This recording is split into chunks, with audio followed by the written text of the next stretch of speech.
Gotta have the fun.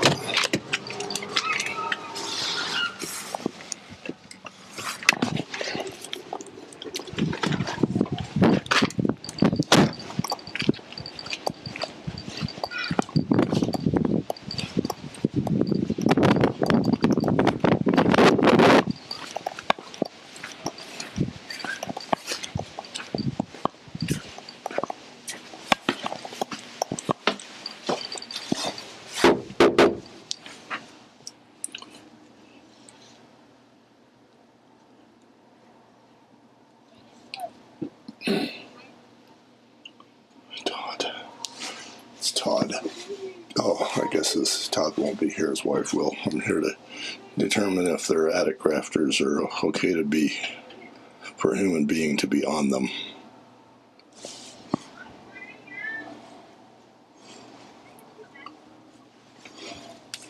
Wife's name is Tanya. Hi. How are you? You must be Tanya? I am Tanya. I'm Garth. Hi, Garth. Darth or Garth? Garth. Garth. Nice to meet you. So, you've had some people fall through your ceiling. Almost. Tell me what's... They did their best. So I'll show you the crack here. Uh-huh. So, yeah, they said it was just a hose. I don't know how heavy those hoses are. I mean, it is a big hose. It's like this big around that they use to suck the insulation out. Okay. And I don't know how heavy those are, but there's a crack right there. Oh, yeah. And you can actually see the ceiling go like this. Uh-huh. And so, yeah, and there was a loud boom. It almost looks to me, and I wonder if somebody just slipped and fell. Yeah. Because I don't know how a hose... How's a hose gonna... that could be a story based on what they wanted you to hear. Yeah, they said it was just a hose. But I don't think that's just a hose, because if you can see, it almost knocked they almost went through. Whatever it was almost went through. Because it cracked and then it pushed out a screw. Yeah, you got that one screw there. And that's what I was kind of telling them, and they said, well, it was a hose, and both the company that contracted this third-party company and the third-party company are both telling me it was just a hose. But the more I get to thinking about it, and because I saw I was sitting right there, and I was kind of listening and kind of following where I thought they might be up in the ceiling, and when that gave, that was bigger than just, I mean, the hose is only this diameter. Right. Well, and the hose would have, if it's insulation, maybe a pound of insulation in it. At a time? Yeah, at least for that 2-foot section. Right. I mean, how much does insulation weigh? It takes quite a bit. I would think. And so that's why I was like, oh my gosh, someone almost fell through the ceiling. So, and they're wanting me to, since a neighbor did fall through his ceiling. Tell me about that. That was just down our street, same side, different cul-de-sac, same builder. And I don't know where he was in relation to when he fell, if he was over the garage, if he was over part of the house. But from what my understanding and my husband and I's memory is, I think one of their struts did break, and that's how he went through. Okay. So, but that could be just that one faulty strut. It doesn't mean that the whole thing is structurally unstable. Right. So the reason why we called you is because no one's willing to go back up in my attic and finish the job until someone says it's structurally stable. Right. Makes sense. And I can understand. But again, I really think that was someone who slipped as they were doing the job and almost came through the ceiling. And, yeah, I'm thinking, who was the builder, by the way? The builder, Patterson Homes. Okay. So they've been on the block. They know how to build a house, but it can all depend on who the general is. Oh, yep. We've had some issues. I actually had a website called PattersonProblems.com because this whole neighborhood had a lot of issues. So I don't know if they used new subcontractors. Mm-hmm. I do know that Patterson had 2 boys, as far as I know. The one of the older boys had been doing the general contract for years. And they were kind of turning over a project to the younger son. Mm-hmm. And it was the younger son, I think, that was mostly responsible. I know for this home, but I think was mostly responsible for this neighborhood. So one of the things I'm thinking is possible is maybe they stick framed the attic rafters, or whoever did the rafters might have done them improperly, so they don't hang together. I mean, there's a plate that's typically used for the rafters that holds things together, and if the plate was hammered on or whatever, that would be not cool. But it sounds like, yeah, your general was somebody's son trainee that was over his head. Yeah, it was Patterson, the original Patterson guys, one of his sons. And it was the younger boy who was in charge of this home. I don't know about the neighbor's home that actually fell through the roof. I have no idea. Okay, but that wasn't in this house. That was, and what year was this house built? This house was built, we've been here 12 years, so I'm trying to think. 2012? 2010, 2011 was the year the home was built. Okay. No, wait, yeah, because we've been here 12 years. Yeah, all right. For sure.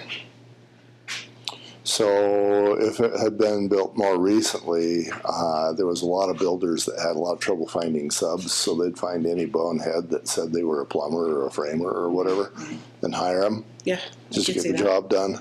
I don't remember that being the case in 2011. Obviously, we're past 2008 when everything came to a grinding halt.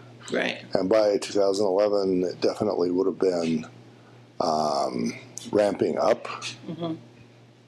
There was also the issue of the Salt Lake Airport where a lot of contractors were being sucked into, but that, I think, that was post 2011.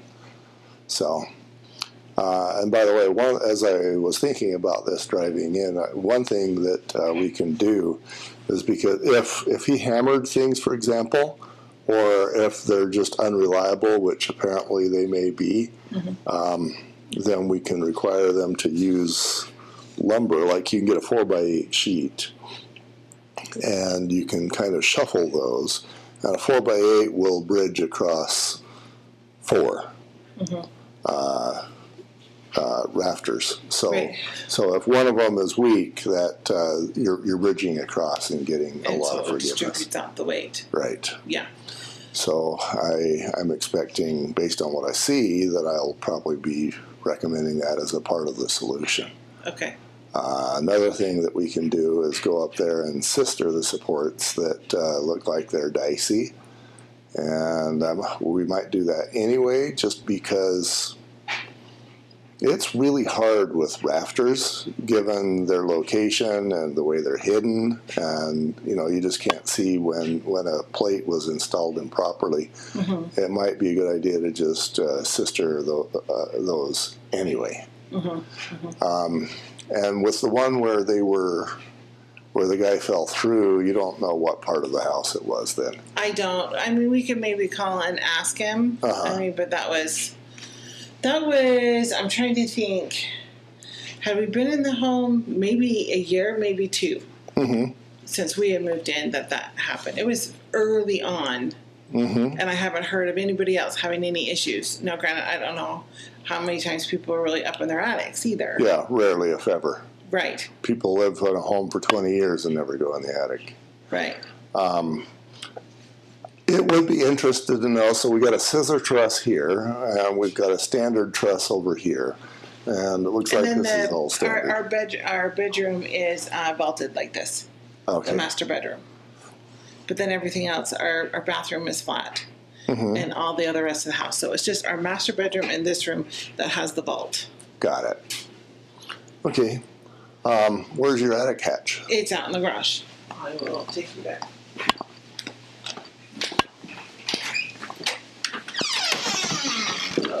That's the only attic access. That's the only one. Okay. So I will get my ladder. and I will take a peek up there. Okay. Sounds great.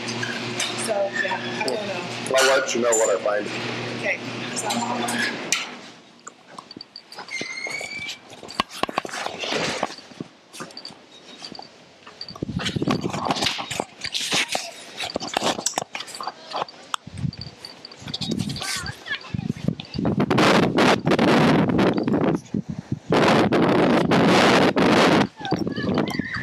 All right.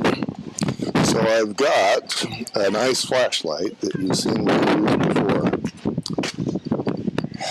But I'm not going to use that one because that requires me to hold it. So I'm going to get my,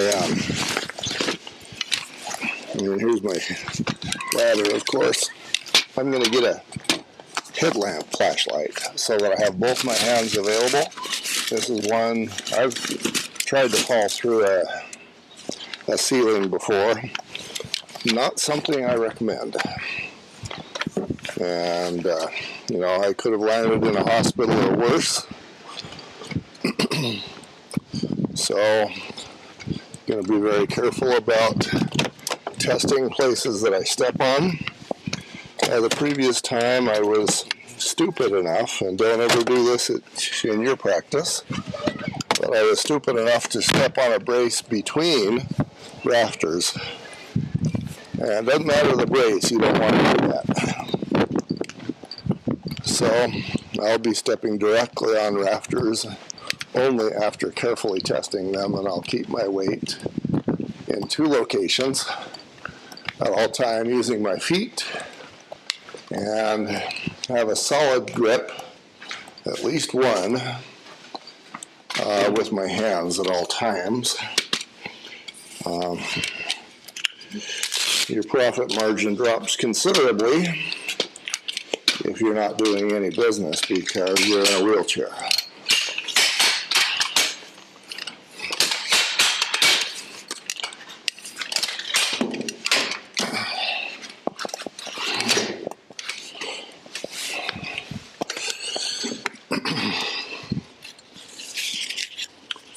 Okay.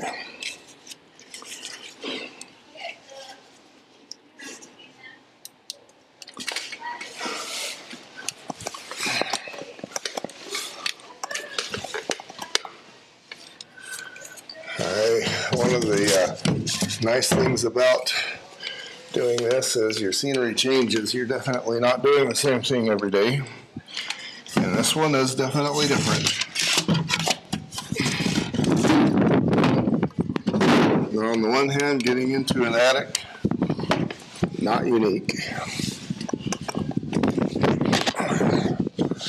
But getting into one where it's structurally dicey, yeah, that's different.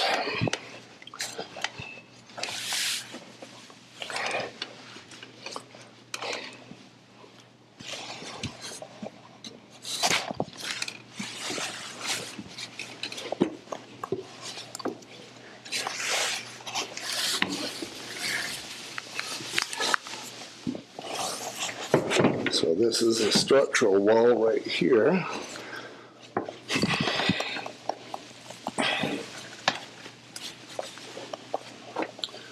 So, should be able to trust that.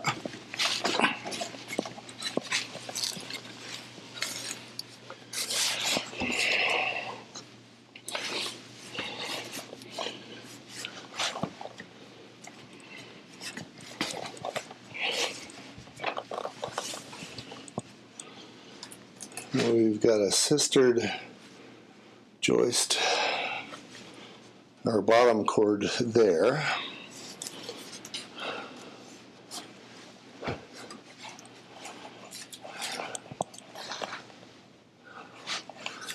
And as you can see,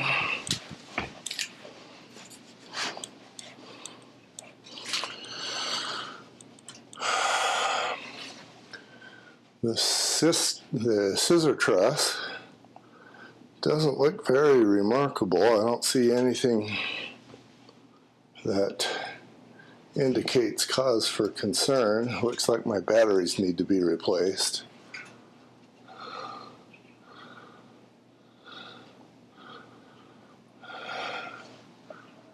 But there is nothing visible. Right now I've got both feet on one bottom cord. I'm going to change that. And then I'm going to feel a little more comfortable about taking pictures, which requires both hands.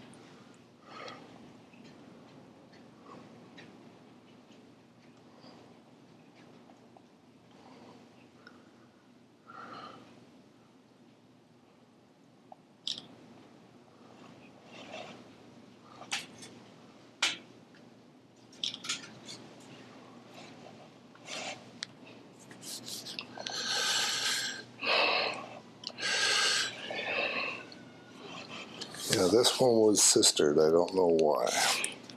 Better get a picture of that.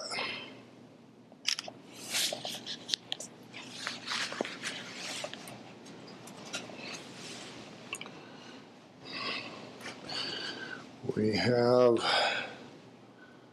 plates at all locations.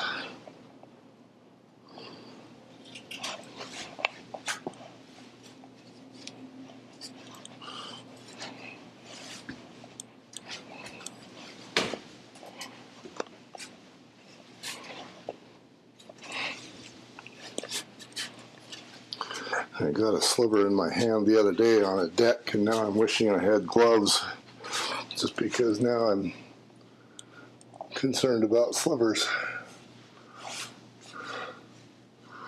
Now those plates all look fine.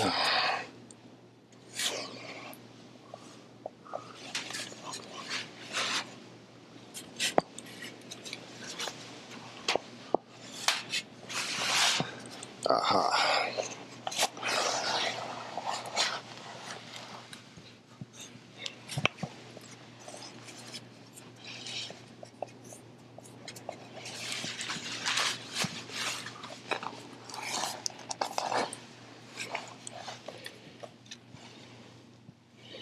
Come on, phone.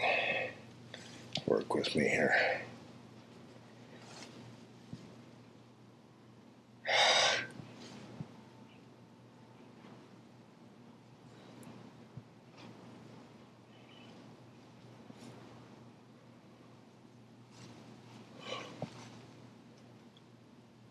Shoot. That is a heavily damaged bottom cord right there.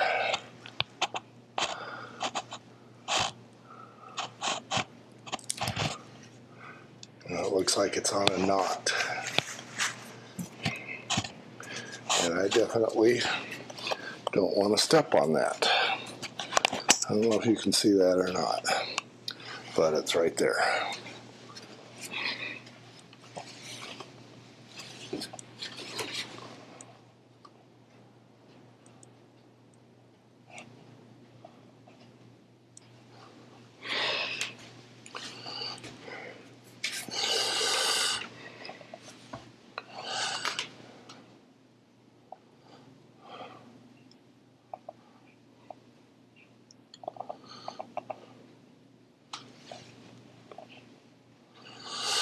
What I'm going to do, I talked to the lady about doing a 4x8 portable sheet, but I'm going to do that one better.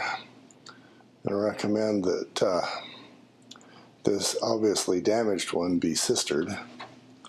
That is the second away from me. I'm just going to recommend that they put plywood down.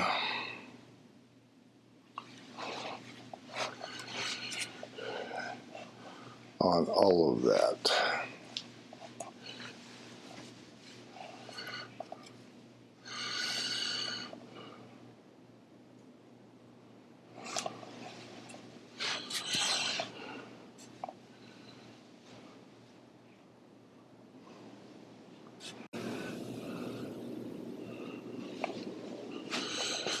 And a lot of sistering going on.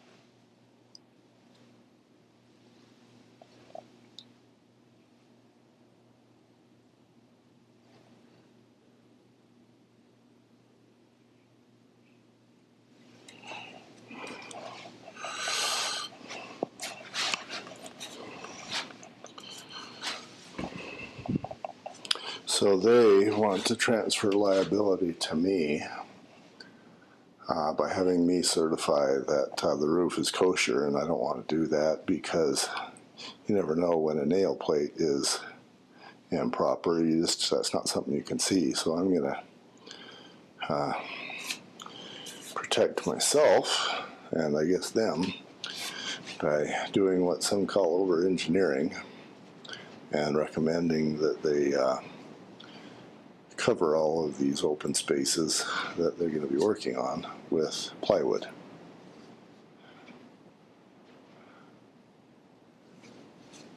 So the plywood bridges things. And then I'm going to replace the batteries on this headset because it's okay, but it's not bright.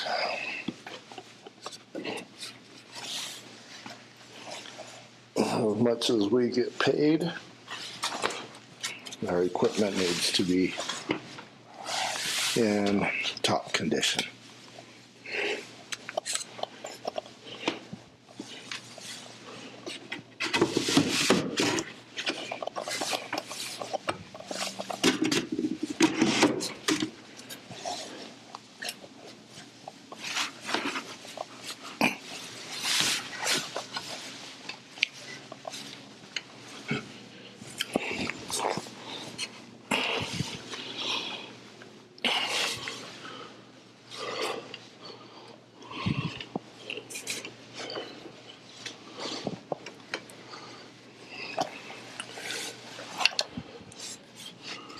I also understand that on this one, there will be an insurance company. They don't apparently pay my bill, but they pay the repair bill. So let's stiffen this place up.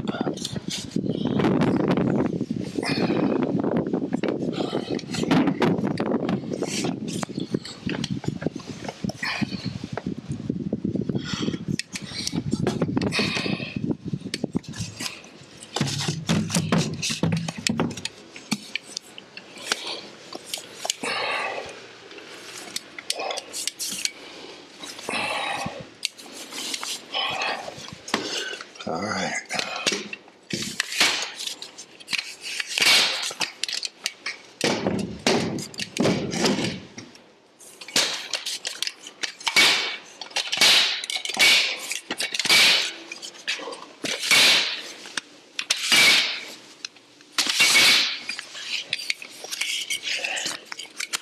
So I'll go tell the lady what I found. Leave this headlamp in there for battery replacement. Call it to check.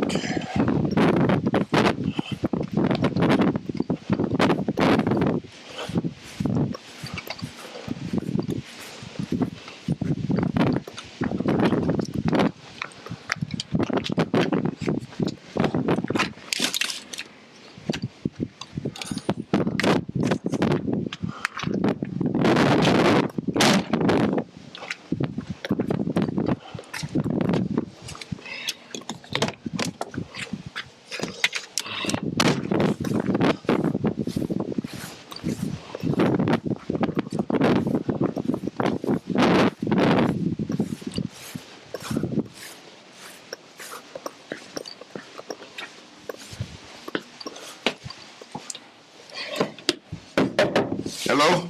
Yeah, come on in. So, the first thing I notice is that we've got all the plates that are where they belong. But there is a broken bottom cord right about here-ish. Okay. Now, that is not the same location as there, Okay. but looks like it's around a knot. So what I'm going to do is recommend a couple things. One is that we sister all of the bottom cords all the way across. Okay. That will improve things. But I don't know that I still would trust it, because if they hammered those bottom plates, it's really hard to see when that happens. Unless if we took down this section of sheetrock and exposed some things, would we be able to see anything that was in You wouldn't. You still wouldn't know. You can't see the plates. You can hammer those. So you have the plates are basically metal plates with teeth that go in, and they should be pressed in. But if they're hammered, they don't grab like they should. And yeah, if you got a bonehead who's trying to cut corners, he'll go, yeah, I'll just put those plates on myself. And you never know that they're done improperly until they fail. So we're going to sister those, especially on this long run here. Okay. And we're going to do 4x8 sheets. Now, I mentioned to you that I was originally thinking just sheets that you could slide along. But no, we're going to do 4x8 sheets. We're going to nail those down. They're going to become permanent. And So they'll just pull the insulation underneath those sheets in that above. gap. Oh, just above. So you're just gonna put like the plywood sheeting and kind of like make a little floor all over up there. Right. Okay. Yeah. And if they want to put in 3.5 inches of insulation below and then put the sheeting, great. Okay. But what you're looking for is a particular R value. I'm guessing probably R60. They're doing an R49. Okay, Is that good? that's good. I mean, Okay. R49 is good. R60 is excellent. Oh, okay.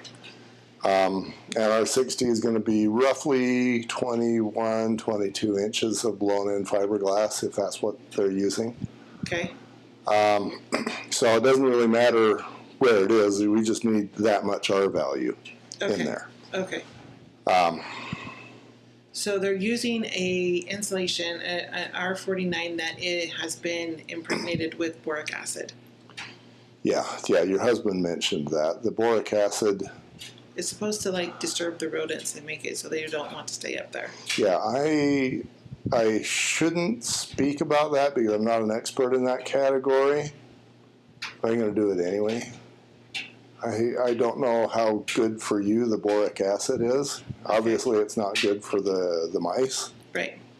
And hopefully it's not a problem for you.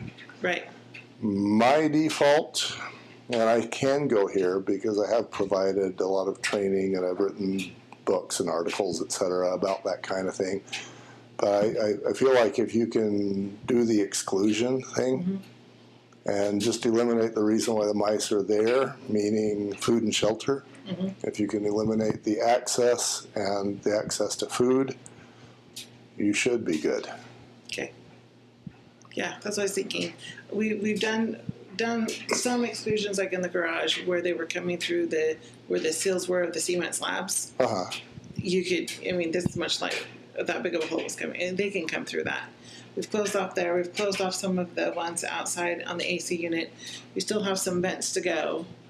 So we're closing off avenues, and then I guess this whole line right here, they did a foam sealant or something because there was a huge gap all along this. Oh, above the eaves? Yeah, up in the roof, up in the attic, there was a big enough gap that they could come in through on that whole entire north side.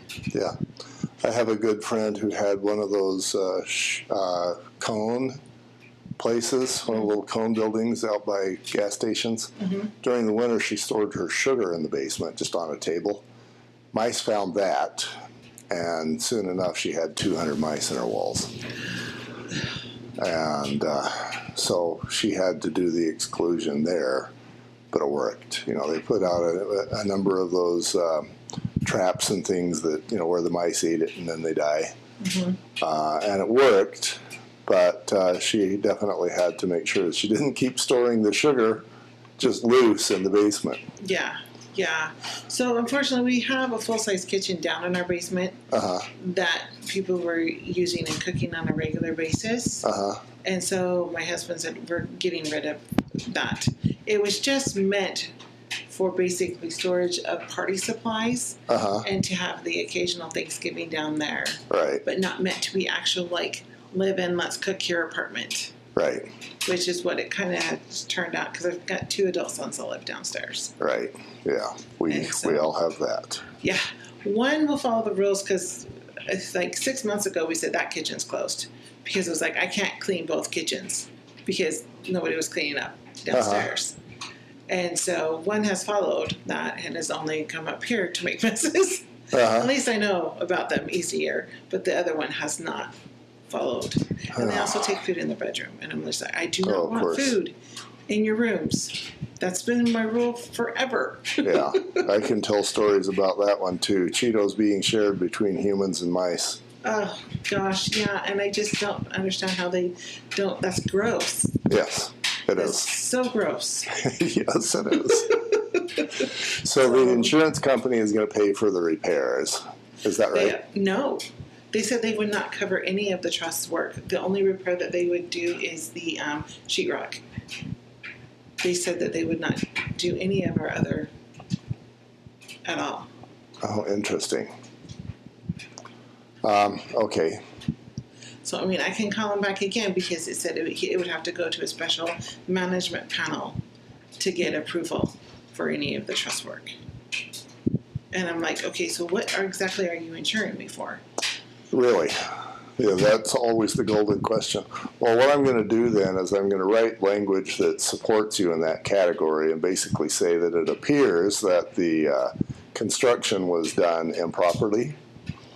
And, you know, I can't go so far as to say that I know that those plates were installed improperly.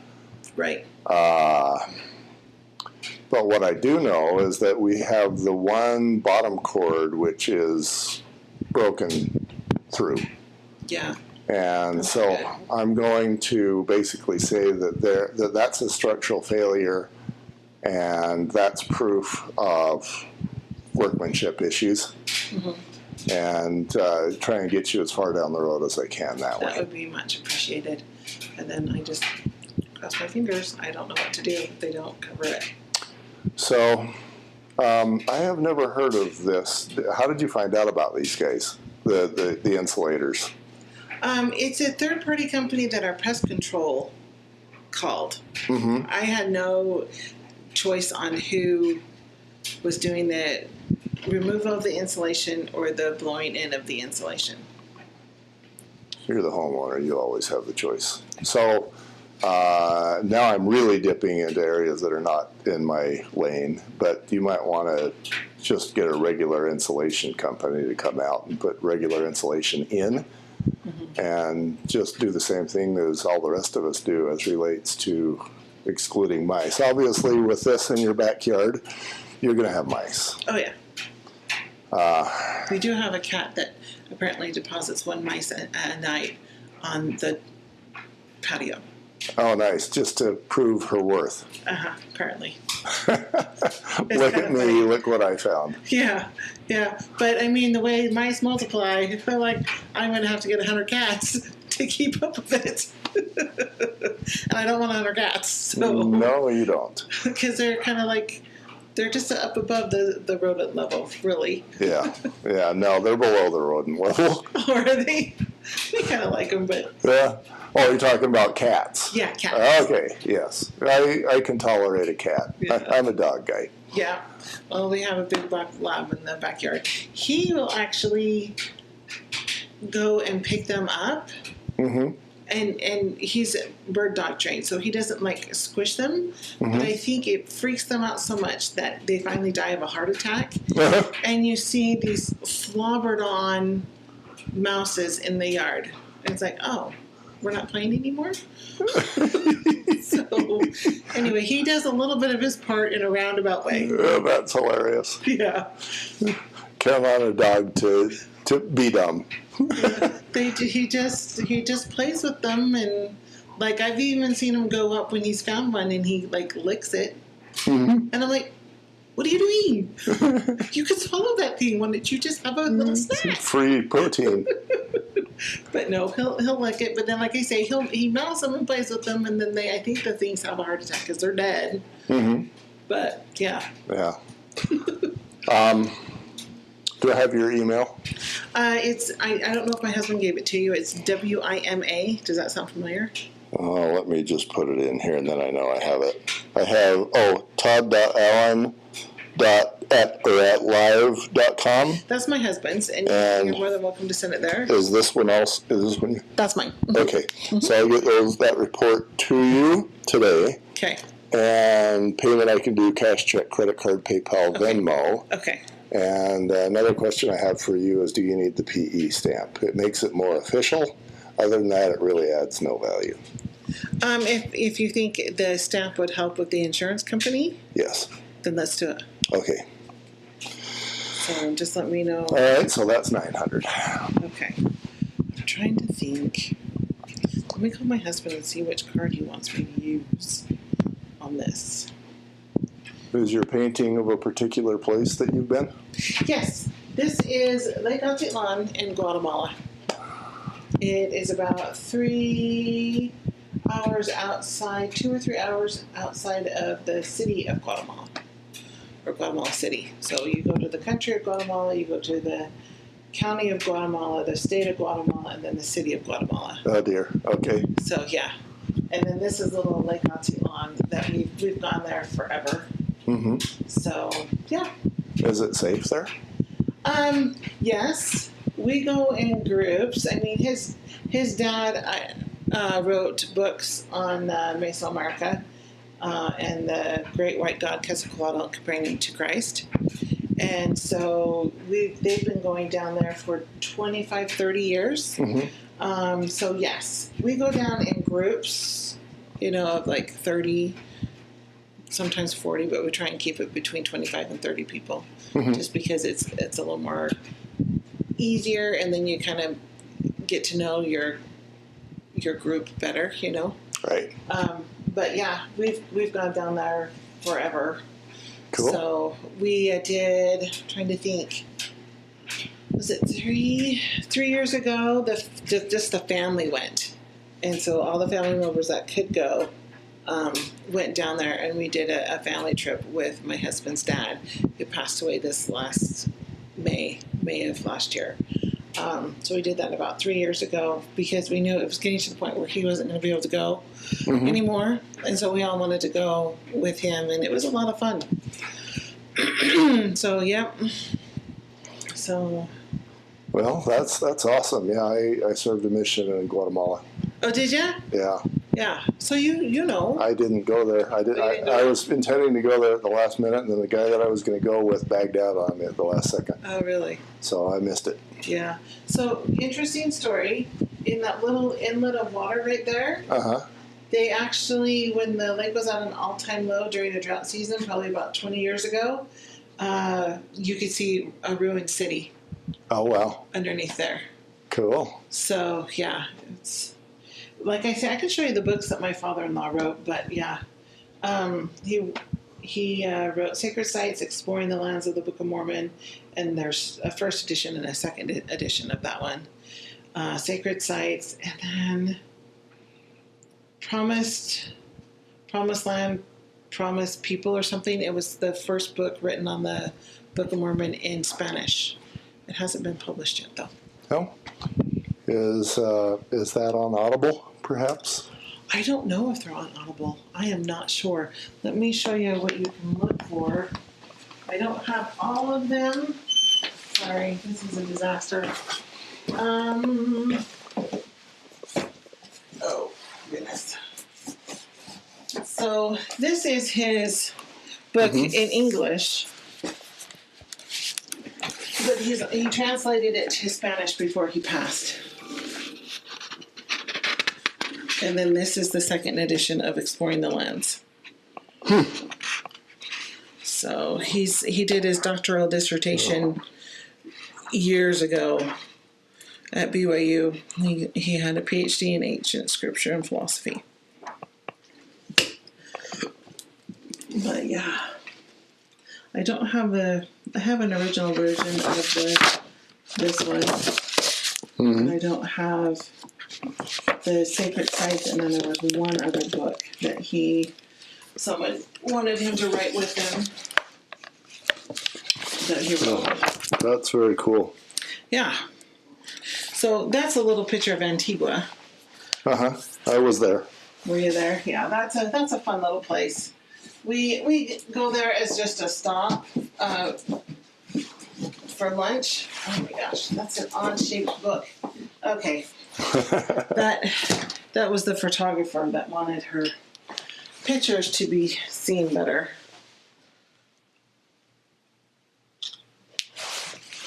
Oh yeah, Promised Place, Precious People. So, like I say, this one was translated. They haven't published it in Spanish yet. I found a publisher that would make it the normal size, and so these pictures would just be a little smaller. He finally got permission from the photographer to do that, but was hesitant to pull the trigger on it. And he passed away faster than when I could say, hey, let's do this. Yeah.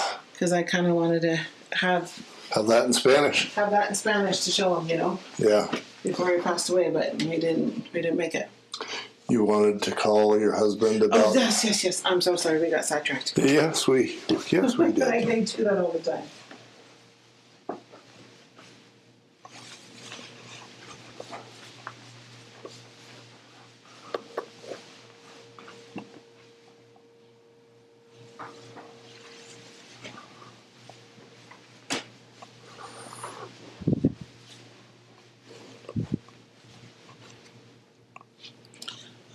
He's not in with the patient.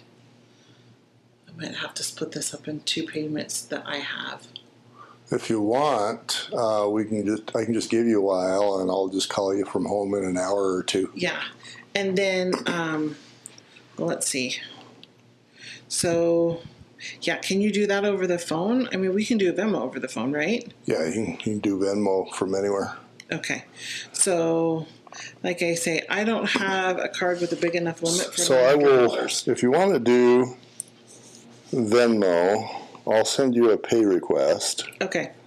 I don't know if he's going to want to do Venmo or if he just wants to do a straight up card. I'll send you the request and you can use it or ignore it. Okay. What's your Venmo number? Oh, I don't know. Do you use it on your phone or? Yeah, it's on I have an account. Tell me your phone number. It's 801-420-3271. 3271. Yeah. 801-420-3271. Yep. I'm going to do a request. And like I say, you can use it or not. Okay. Awesome. Well, at least we know that we need to get it to you. Okay.